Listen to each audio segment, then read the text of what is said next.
So I don't know. I assume you'd have to say boyette alert. I think you'd have to go with that. Oh, okay. They need to do like James, like boyette alert.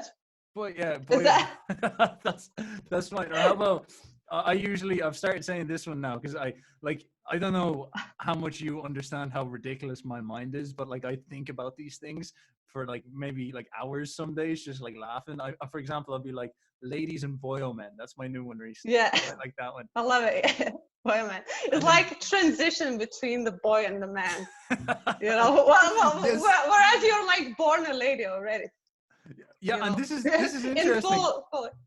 This is interesting. This is how deep this stuff is. I was actually having a discussion with Laszlo about the concept of moving from boyo to man, and it's like, how do you conceptualize that properly? Like I think I've said before, the Romans went from being a puella to a vir, and then a boy to a man, and then we need something for the boyette to lady. Is that what it's going to be? Or Yeah, I guess so. Yeah, could be. I mean, that's quite.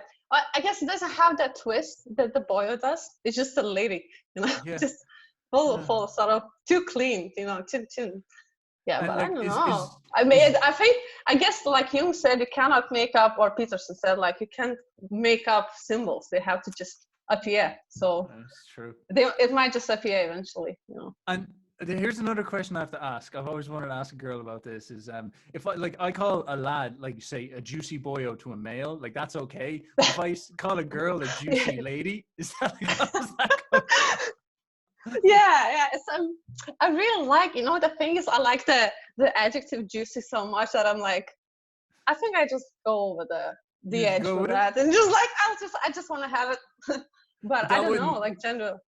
that I wouldn't don't come know. across as like misogyny now if I like turn around to random girls in the street and say, I know, it's just like you're a very just, juicy you know, like, lady. I think you just have to, like, I don't know, like indoctrinate thousands and thousands of women for them to understand the sex and well, the jargon, you know, I guess the I jargon don't. thing. I guess I don't have anything better to do, so I might as well take that project on Yeah, I my guess. shoulders. Yeah, I'm a noble being. I guess I'll just have to spend that time. yeah, exactly. I should tell the ladies and boyo men, the ladies and gentle boyos that are listening, what we're here to discuss. So I'm here with Gabi. Gabi is from Lithuania, and she is going to have a chat with us about monasticism and specifically a monastery she visited. So I guess like since we're a little bit pressed for time, I would love you to just give us the I guess most importantly why you decided to do that. Give us the sus. Explain to us what was going on. Like what was the thinking process? What made you decide? Well, I guess I'll go to a monastery in this age of whatever. Of super shopping malls and Yes. festivals. I was surprised. I'm used to like I'll go to the shop, but then you're like, no, I'll go to the monastery for a week. For 2 days, just lock yourself up, you know. Yeah. So basically, I was raised Catholic, so I have like 3 or 4 generations of practicing Catholics behind me. And so I guess I just recently was thinking about it. The way my faith journey went was like I had this faith given to me by my parents, so we would go to church like every single Sunday, and then at during like my teen years or after I moved to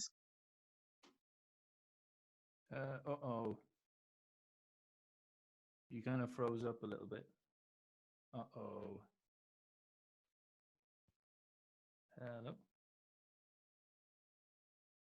Hello. Ladies and gentlemen, we've lost it a bit. That was we got so monastic. She's back. Sorry, I'm back. I just my husband forgot the keys and I just had to open up. Yeah, sorry, back to the Sorry. It just the internet broke up there a little bit. I didn't know what was going on. Oh, did it? All right, sorry. Is it okay now? Yes, it's fine. It's fine. It was so monastic that we we lost that God died of it. You know, I think we're starting to get into the zone now. We'll yes. Calling each other in stones soon. So exactly. You were saying that you were raised Catholic and that you had the... So then like so I begin to question my faith, obviously, as you do when you're a teenager. And then I moved to Scotland. I was also already with my husband back then, and he is a Protestant. So there was Wait a second. Wait, what? It's quite. I know it's a big disgrace to my family, my heritage. We got married in Catholic church though. So. Okay, well that's So okay. I Okay, got the that's upper okay. hand, so the kids are fine. The kids, if we have them, then we're fine. We I almost had a haven't. problem. We almost had a problem here. We almost had a problem here, but it's okay. No, yeah. So basically, so that added to, because obviously when you're young, this Protestant faith seems just more attractive in a way. It's like more, it's more expressive. It has like more sounds, more fun, more sort of pop culture things in it, in Hmm. a way. Less rituals, because if you don't understand the rituals, they don't really make much sense to you, and it's hard to sit through the mass. Hmm. Whereas if when you go to Protestant church, it's more like worshiping, then some nice like sermon type of thing, like homily, whatever. And yeah, and so I started to question it. I was like, and it really felt like death, in a way, because it's like, is it like everything that my parents would tell me, that my grandparents would tell me, it was just a dream. So I was like, fuck, okay, so I have to deal with it now. And then I think, like too many people, it like this crisis of truth that sort of came to me in the later years in uni, when this whole like political correctness stuff came up. So So so just for, because I know a bit of your backstory, but so you moved to yeah. Scotland from Lithuania, and I guess it is important to contextualize Oh that. yeah, But sorry. Yeah, for studying. Yeah, for studying. So I well, left. even just to know, just for the people listening, like I'm from the West, and we would consider Lithuania like the East, and Yes, it's that's interesting. exactly how it is. Yeah. Yes, it's interesting because yous have it's interesting because yous have this, like we consider things vastly different, and like it's even Oh yous being yes. Catholic is very weird for me. Like I'm when Yeah. I heard Lithuania Catholic, I'm like, what? Why aren't Oh they no, Orthodox we've been Catholic. We've been Catholic since like 14th ever? century. Yeah, Yeah, yeah, yeah, yeah. yeah. The Protestants are really like a small part, and Orthodox are just really Yeah. quite a minor part. We've been Uh, actually we're the last we're the last people to be baptized in Europe. So we were really pagan for the longest time. Like it was crazy. I don't know why, but like interesting. it's really stopped us from the development, I guess. So we had to, yeah, catch up Yes, after yes, that. yes. Well, Yeah. it's interesting, and then like you're coming from, we can only say you was the Soviets. Well, you just had the Yeah. Soviet Union, and so that kind of made the countries very conservative, and so you would come over Oh to yeah. Scotland, and even like Ireland's a good example. People think Ireland is Hmm. conservative. You come over to Ireland and Scotland, and it's like American levels of liberalism. Like it's completely just up with the thing, and so you come into the politically correct stuff and all that, and you're like, you find it shocking, you find it strange, like it's not something. Yeah. Oh, definitely, definitely. And And as for was that when you started to have that, like you were saying, a crisis of faith and whatnot? um, I tried to sort of keep it for a bit. So went to mass there, because Scotland surprisingly is quite Catholic as well, which I didn't know. So Yeah. it's like half and half or something. So I love the mass there. I learned a lot of Latin there. It's lovely. Yes, I kind of miss it. I was listening to the hymns the other day on Spotify, yes, and yes. kind of like this. Yeah. So yeah, I was having that because everything became so progressive in a moral sense. Like the, I don't know, like the marriage doesn't matter, kids don't matter, whatever. Like the whole cultural appropriation thing, the freedom of speech, like many things that, and the same thing with religion and God, how it's like a stupid thing. So I was like, okay, is it me or is it the rest of people? Like, I mean, like in a culture. Like, Yes, yes, well, yes. the odds are against me. So I was like, and then I think I stayed like that for a while. But I just always had this, like, I don't want to throw it away completely, because it's like, I don't know. I think my parents did a good job of, at least ingraining it in me enough so that I would give it a second thought before dispensing it completely. And So so that's a very, very interesting point to touch on, because it's something I've been thinking about a little bit. Like, for example, Jimmy is very, very Catholic, and he has oscillated between like Richard Dawkins' atheism, but he like when we went through the Ion and all that, he went back to Catholicism mainly. Like he's not that he's through that, Catholic. Well, not yeah, really. Like he's not like Catholic Catholic. He's sort of a yeah, he's sort of a Jungian Christian, But he Yeah, would look okay. to the Catholic Church as the thing that he's moving back to. And for example, you saying that as well, is that there's this desire to go back to something that I guess your parents gave you. There's this interesting Yeah. instinct towards the thing that you had. Now it's quite interesting with me because I grew up in, like, I could only say essentially an atheist household. Like, we were only ever culturally Christian. There was really not much Mm. to it other than that. And so obviously I find myself going towards stuff like Nietzsche and whatnot. But I find it, this stuff is really weird and interesting, and I don't quite know what to make of it. I would have always been in those debates where people would have been given out about God. Like, I would have always been like not really Christian, but I would always be defending the God thing against the atheists. It was really weird. I don't know why I was like that. I was always had that thing, but I'd have this sort of I'd have this secular approach. It's hard to describe. And then of course when I found Nietzsche, which is essentially that description, like maybe suggesting there could be stuff going on, or Jung is another example. I never I settled into it very, very well. And so it makes me wonder, like, that instinct to go back to something Yeah. stable that you understand. It's so strange, you know, it's something Yeah. like, it's almost like it went away completely, like that instinct. And then once I began to find it again, it's like it becomes so strong. It's like as if I never lost it, you know. It's like at the Yeah. moment I'm like thank God I am in this tradition and not like in something else. Yes. Like this is, I'm glad that I don't need to convert to something, that this seems like a right path in a way. Yes, But yeah, it's very, very, very interesting and powerful. Like, it's I don't quite know how to describe it. Like, to speak about the East is another example. Like, this is a really, really weird part of history, but I think I might even be able to find the name of them. The Soviets over there, they developed something called the League of Militant Atheists. I literally believe that's the name. I'll check that out. militant atheists. The League of Militant Atheists, and they went around Russia. The League. The League, Yeah, like okay. the team. And it was a government-sanctioned, like, government agency that went around, like, going to all the churches and telling them, because, you know, Marxism is non-religious, and telling them not to do that. And now you see over there in Russia, they're having this huge, like, snap back and becoming highly Christian again, you know? Yeah, so it's very, very interesting. Anyway, you were saying... Yeah, it's interesting, yeah. I think the Soviets, like Peterson said, even in art, they were trying to disguise Christian ideas. And like, I haven't read this book by Bulgakov, the Master and Margarita. And they said, like my coworker read it, and she said like, the whole story is really just disguised a story about Jesus, actually. And it's like, they were just trying to smuggle Jesus, you know, the classic thing. Yes, yeah, which is interesting, yeah, because it's in a time where like nobody would, you know, do religion. Well, my grandparents and parents would do, but they were prosecuted for that.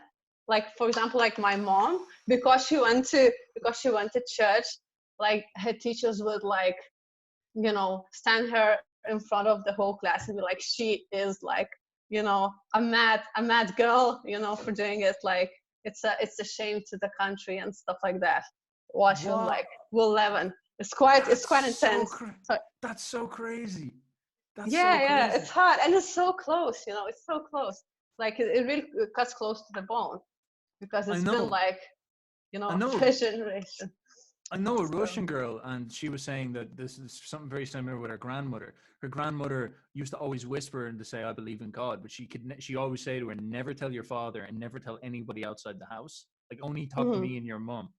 And that's because if they heard about it publicly, they'd be taken out and like castigated for, or chastised, I mean, for being Christian. It's like it's such a strange thing. Like, and so man, that would have even happened to your mother. My God. Oh yes, yes. It was like, she told me this funny story. Sorry, the light went out a bit. Oh, your light's fine. Your light's fine. That's fine. Okay. All right. So so my mom, she even told me this funny story when she and her friend, when they were like 13 or something, they went to this pilgrimage into the other town for like service, whatever, celebration. And like the Soviet, like KGB guys would come on and be like, "Hey guys, like, where's your parents? Like, why are you here?" And they're like, "Oh, we're just orphans." They were like, you know, and but like it was fun because they're like, okay, whatever, like no one would care about children anyway. So yeah, So it's Wow, very, like very stuff like that is creepy to us. Like well, to me, like coming from what I understand, it'd be Yeah. so hard to think of reality that way because that's such a big part of your cultural experience is the Soviet thing. Like, I guess there's one thing you Yeah. could think about the whole political correct thing that you come over here and you see all this stuff going on. And you're like, this is it's kind of weird nearly, and you don't know are you Yeah. weird for not fitting into it? And then in some Yeah, sense, exactly. And you feel like, this new country that you're seeking the education in, it has this like upper hand, a yes, leverage, because yes. like obviously you came here, so it's more advanced culture. So you should Yes, obey, yes, yes. you know. And see, that's what's interesting about it is that we over here, like the worst we ever had was the famine in Ireland, and the English have All never really right. had anything. The Germans obviously had the war, and the French, like the World War II, perhaps, but that's nothing compared to the Soviet Union, where you guys just got this extreme bullshit tolerance now. That if someone came over here and said Oh yeah. we need a new society, all you just be like, ha, ha, ha, ha, get the fuck out. I don't know. Actually, the thing is, because we're so naive these days, that I don't know, like it's slowly creeping back in. Oh, is it? So Is it really? Oh I shit! think so. Yeah. Like it comes a full circle so quickly when you're not learning full history. What came before you. Oh, that's At interesting. I least didn't. like the PC culture. Well, it's not. I mean, I think I'm over dramatizing, because it's just like whatever things come up in here, I'm like just hyperbolizing them to the full potential that revealed itself, like in Canada or in UK. Ah, yes, I was yes, yes, like, yes, it's beginning, it yes, begins. yes, That's yes. it. So I think it's just that, but it's pretty good. I think it's pretty good. But it's just like, yeah, it's so fresh. I'm surprised how quickly we sort of raise from the ashes. Yes, So it is interesting as well. I guess on yeah. that topic, we should bounce into the idea of the monastery a little bit. So, like Oh this yeah. this is good context for like being you're Catholic, growing up in there, and obviously coming back into this. What made you decide to try a monastery for? Was it a week? No, it's just for the 2 days. Uh-huh. It was like 3 days recommended, but then I had like the slot free for 2 days, Mm-hmm. and so I decided to go. And basically, I was looking because current day Catholicism is sort of watered down, or I don't know, just too many. Something is off. I feel about the mass. Something is off. It's hard to sit through, and they have like announcements, like community announcements, like right after the homily, and it's just so off. Like if it's more about the ritual, and suddenly you're like, oh yeah, so a celebration of this and that will be like blah blah blah, and it's just, I don't know, and I feel also like it's mixed up with the with the Protestant stuff quite a bit. Like there's more like, I don't know, more big sounds, more sort of trying, attempts to make it more fun and dynamic. Yeah. Interesting. At That's least in happening. Lithuania. Yeah. That's happening in Ireland too. I went into my church Christmas 2 years ago, and Hmm. we were it was the song time, and I heard like bongos. Hmm. And come on, like I've never heard bongos in the church before in my life. And then there was I don't know. a It seems guitar. like, yeah. It's a bit strange. I don't know. Like it's not inherently bad, but like that, I just had this instinct that something is off. So I was like, okay, can I find a place where I could witness like the original mass, like the way it was intended, like 1,000 years ago, Mm, something like that, just to go back to the basics. very interesting. Okay, okay. And what you find? So you went to the Okay, monastery. just give me a second. I need to give a charger. Right. Yes. So I guess one point on monasteries while Gabby's off giving the charger is that obviously they were a big deal in Ireland. I isolated all of And my she's back. family in the other room. Um, yeah, so I was looking for a place like that, and this is where my misogyny begins. No, I was just looking for, because I You went to a really like, monastery and you became a misogynist, the misogynistic monastery. My yeah, God. because I went to the men's monster, and like Oh that my was my days. intent. That was my intent, I'm because sure. I really like Gregorian chant, Yes, but I yes, yes. really like the original one with like no women. So you know. So I was like, okay, can I find something like that? I'm laughing out of disgust, by the way. I'm laughing out of Oh horror. yeah, I see. We can edit it a bit, tweak it a bit to make it more authentic. Yeah, and we can put that meme over my face as well. Yeah, we could put perhaps bongos in the background as well. That could be good. Yeah, of rage. Yeah, and so you went to the yeah. So I found a mountain. Go on. Huh? Go on. Oh yeah, sorry. Okay. So yeah, I found this Benedictine monastery, which is like I think it's either 12th or 13th century. It was like founded like as a denomination, basically, as a whole monastic tradition. And so, and they have like Gregorian chant, ascetic, lots of prayer, like I don't know, monks, like for example, like Franciscan monks, they're much more fun-loving guys, like much more open. And just whereas these guys, they just stay there their entire lives, they never leave. So Jesus. So yeah, and it's quite crazy. So I was like, okay, let's give it a try. And I also had like, actually, my parents-in-law have been there before. They're Protestants, but they've been there, and they were always recommending me to go. But obviously, I was like, yeah, okay, oh well, yeah, okay, and never went. And so then when I needed it, I was like, okay, I'm going. And then when I told you guys that I'm going, then I really had to go. So, so I was like, yeah. So so when there was like in the middle of nowhere, and it's one of the darkest periods of the year, because it was like early January.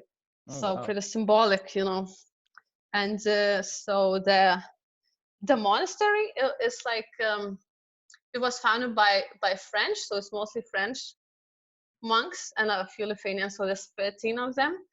And so they pray 7 times a day, like half an hour each time. And I got this little room for myself. There's just bed, a desk, a lamp, and just like nothing else. And so I had 2 days there, and there was a mass the first thing I went to. Where's your iPhone? Like, where's your iPhone? What did you do? Like, did you have the phone. Did you? Oh no, I just left it on the table, but then I had some messages from my work and stuff, so right. I had to reply, but I was still tempted, to scroll. I was actually one night I was just googling about the monastery, so it doesn't count, about the tradition. Yeah, so but basically, so I had this room, and then I went to the mass, and the mass was like, so we're discussing with my husband like the other day about how we would imagine the original mass, like traditional mass, how it would go. And we're like, it probably doesn't have the homily part, like the sermon. Mm-hmm. It's just like pure ritual, because that's what it's like the original intention was. And like, yeah, it didn't have any homily. It was just reciting prayers, some like Bible readings, more prayers, hymns, more prayers, like psalms and stuff. And it was really like ritualistic in a way. So, and you have to bow like 90 degrees. At a point where they say, Gloria Patri et Filio et Spiritus Sancto, like the prayer, which goes after every psalm. It's like the end, and so it's really quite ritualistic in a way that like, so they're reciting the psalm, then the last line before Gloria Patri, they stand up.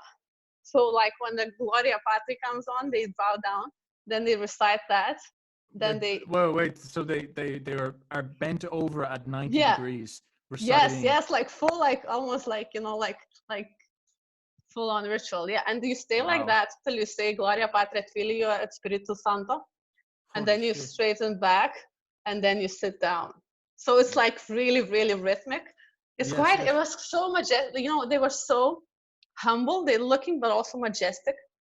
It's just, I don't know, this energy about them is just so strange. But even how they share the holy water when they're coming, so they're coming in pairs, and then one of them like dips their fingers into the water, and then like they do like that, almost like a lo-fi, but like a monastic way. Sort of gangster, if you think about it. Like, I know, it looks really cool. It looks really cool. Yeah, and it's just. yeah. And the prayers, like the Psalms, they're just so beautiful. Like if you ever read Psalms in the Bible, and they also like correspond with the like time of the day. So for Mm. example, in the evening they have like the late night prayer, which is it's 9:15 p.m. So it's quite late. And you know the Psalms are about like, oh Lord, please save my soul from the beast in the night and stuff like that. It's really like quite like it puts on this tone, like this atmosphere. And the funny thing is like it's so symbolic because as a woman, I had to live. I can't live in the monastery itself. I had to live in this like little hotel that was like I don't know, like 500 meters away, and Hmm. it's like the darkest time of the year in the middle of nowhere with no lights. You just have to like leave that little house Did you have and to walk walk? there. Yeah, I had to walk, Wow. and there was like this old sort of haunted but not haunted, but like church on the left. It was like, oh my god, and the demons were feeling so real, you know. Like just Yes. this dichotomy between good and evil when you're like leaving your cozy little house and you have to go through this like unlit section through in the fields to the church. It's like it has a light in there. It's like, oh, you're just rushing towards the light as fast as you can. um That sounds absolutely horrible, but brilliant at the same time. I Yeah, think that that's is the so thing. cool. It's like, okay, I have to trust God that he's like the demon's not gonna I, gonna kidnap me just now while I'm uh, rushing to God's refuge, you know. that So actually and yeah, that actually reminded me of a couple of times when I was younger. I would be on the computer in my house, and I would look up something either religious or scary, like a mystery horror story or a ghost story or something like that. And then I'd realize that the gate was open down at the other end of the house, and Dad oh told me to close no. the gate. And it'd be like the middle of the night, so I'd spent too long in the computer, and I'd have to go outside, and I'm like Oh totally my freaked God. out now at this point after reading about like zombies coming and get people or like Oh actual ghost yeah. stories. I would And be then, freaked out to go to the toilet at night at yeah, this yeah, point. same, same. You need like a cat or something, like a And cat shield. and it's weird because you get those heebie-jeebies, and it's Oh, me too. I like never watch horror movies because specifically because of that reason. yeah, Oh, yeah, yeah, yeah, yeah. And so reason. you were getting there for the ritual, and you had that scary sleep. And did anything else happen?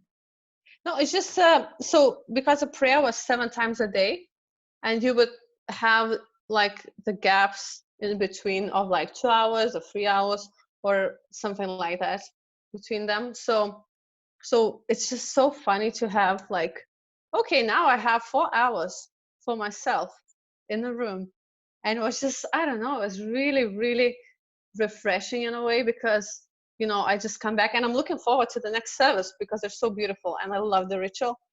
But still, like just to go from that hectic lifestyle like 100 to 0 in like half a day, it's Hmm. incredible. It's just so such a relief to know that you have like so much time to think. So I was just like, just thinking, just meditating, writing, stuff like that, like reading a bit. um And so it's a good rhythm. did they do anything between the prayers? Like, would they all go and I don't know, would they all go and I don't know, brew beer, or would they all go hang Yeah, out? yeah, definitely. Yeah, they do. I actually they later found like a photo album where where one of the brothers was doing like pull-ups and then they were Of ice course. skating on the lake. Yeah, and then jumping into the ice cold water, when you drill a hole in the lake. Hmm. And so they're living lives fully. So That's kind of interesting. That's like kind of the side of the monastery that you wouldn't think about, but it's sort of like a load of lads get together and they say, all right, oh this yeah. is this what we're gonna do is we're gonna do kind of like it's almost like there's this interesting Greek myth about Pandora. So the idea is that Mm, there was these guys essentially living in this monastery, and this was human civilization, and they had a golden age, and then Pandora came down and like ruined it all. Basically, it's sort of like the Prometheus story, but it is that vibe where they're all hanging out and they're all just making honey, making beer, making food, chilling out, writing books. That's what they would have done. Like, and then they would have the ritual prayers and they just get stuff done. There's nothing else to it. There's no yeah. complexities. Like, it's It's very the very same. It's straightforward. the same. Yeah, because the like sort of the credo of Benedictines is ora et labora, which means work and pray. So all they do is work and pray. It's really quite an old tradition. I think it's the oldest one in Europe, like that's Catholic or something. So they have deep roots, and I think it works for them, obviously, because they are like self-sustaining, and they do all sorts of things for themselves. So they're really quite busy. They pray 7 times a day, and they have like a few hours of personal, like individual prayer, and then the rest of them they just like brew beer, obviously. So so it's pretty cool. Yeah. I really like them.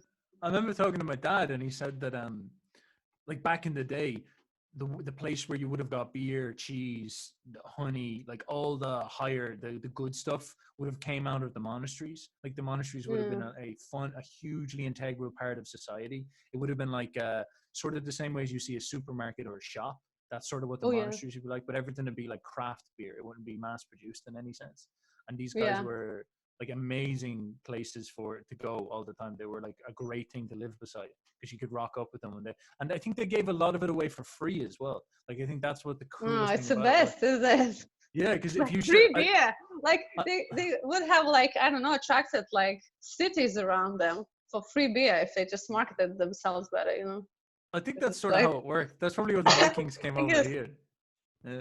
Oh yeah, just got attracted by free beer. Like, what is this free beer? Guys, let's keep going back here. These guys make free beer. What's going on? Yeah. And so, did you take much from it? I know you like. What was your thoughts? Were you like, all right, I'm gonna have to join the monastery, or I'm gonna have to make more space in my day, or I should maybe like move back towards something like prayer because I'm getting too caught up in... for sure. I was like, you know, because this is so like this the prayer is like the very, very specific time of the day. So I sort of got ingrained into my brain in those 2 days. And now, for example, like the morning prayer, it's 7:15. So like, for example, if like I'm preparing to go to work and I'm like doing my hair, I know like that time, like 7:15, they're gonna come out and they're gonna do the prayer, and I can join in. You know, it's just so beautiful. It's like that place is like Narnia for me now, because it's such a refuge.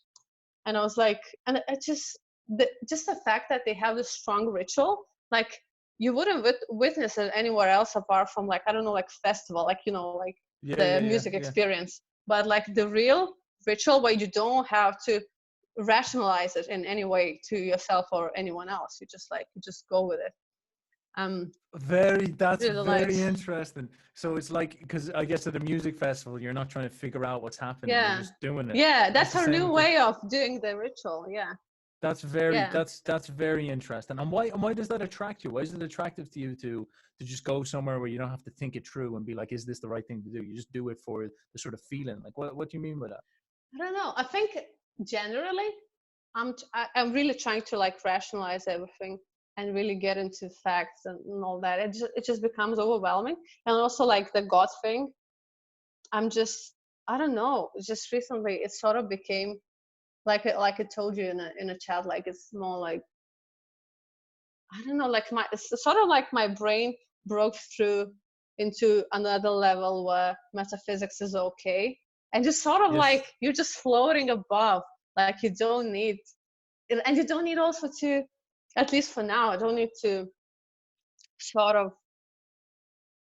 like press it on people and like tell people like, oh yeah, like yeah, I'm a Jesus girl now, you know. I can just like go there into you know, and just pray and do that, and just, I don't know, just the symbolic, like symbols seem to mean to me a lot.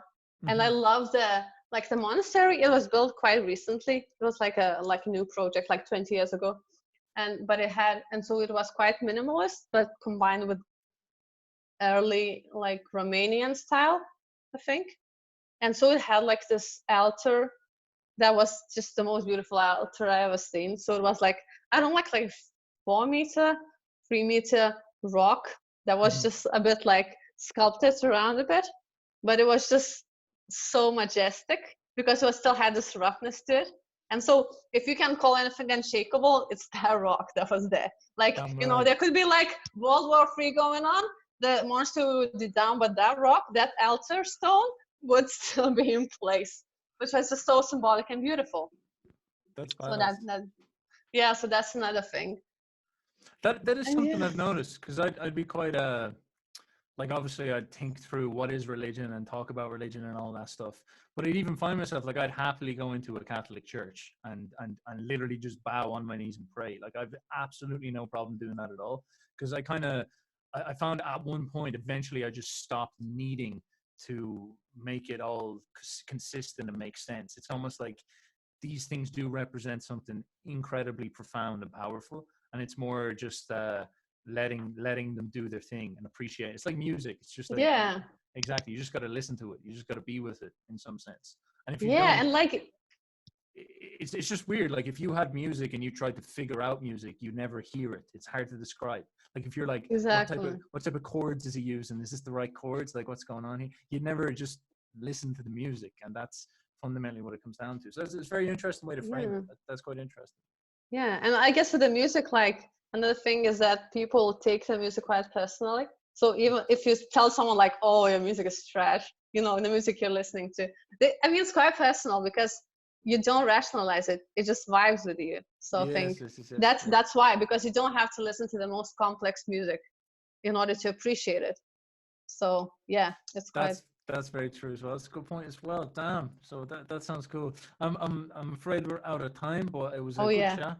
I enjoyed hearing that, and that was good. I'll stick it up. See what the boyos think. See what the boyos and boyettes let's see. think. Let's see.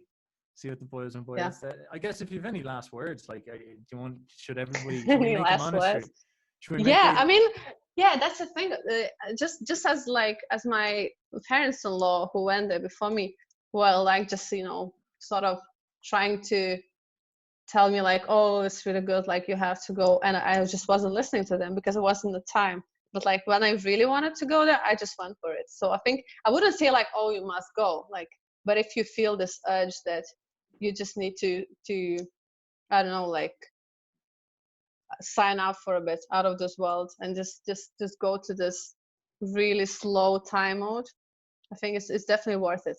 It's beautiful. It's something so rare for these days. So see, that's the other thing. Like, I wouldn't even think that those things still exist in the way that I understand same society. here, but they absolutely are. They're just taking over quietly in the background, and it's you kind of get the feeling that like a war could happen and everything will be over, and those guys will still just be taking away. Yeah, they're just holding, like, they're like a pillar of Western society there. That's why it's such a support from them to know that they're there and they're praying 7 times a day. I know exactly when I can join in, and you're just fucking holding it for all of us. They're just praying silently. It's very interesting. Very interesting. All right, Gabi, I gotta go, but thank you for your time. All right, yeah, it was a pleasure. Thank you. Thank you. No worries. Bye people. Bye. Gabi has a YouTube channel. Do you want me to promote the YouTube channel? No. It's an old thing. It's an old. Yeah, okay, fine. Look, you've got Gabi here, so she's pretty cool. So I guess just leave a comment, type in Boyette, whatever you think. Maybe some Latin would be nice, and then I guess. Oh yeah, definitely. Learn some Latin if you go to Monastery, of course. Yeah. Yes. Mine was pretty bad. Okay. Talk to you later, people. Bye bye.